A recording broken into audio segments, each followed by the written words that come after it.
L'atmosphère d'une photo, c'est un petit peu sa tonalité émotionnelle, si vous voulez. C'est ce ressenti global, cette ambiance qui nous touche instantanément quand on regarde une image. Ça peut être de la joie, de la sérénité, de la tension, de la mélancolie. La palette est aussi vaste que celle des émotions humaines.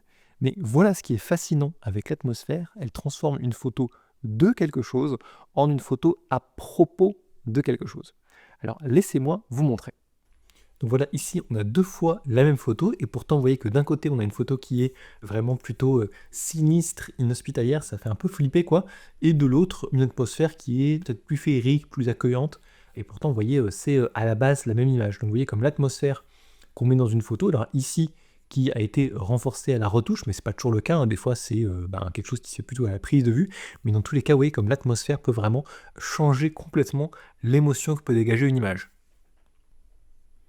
De la même manière ici avec ce rhinocéros, vous voyez que finalement on a une prise de vue qui est très très similaire, mais le fait de avoir déjà ce premier plan flou qui est plus présent dans l'image, où on a un petit peu enlevé l'arrière-plan, et également de avoir très fortement réchauffé la balance des blancs pour donner un petit peu plus, évoquer le coucher de soleil, mais aussi la chaleur peut-être de la savane, ce genre de choses. On a pu enlever les verts, on a vraiment rajouté du orange et du jaune.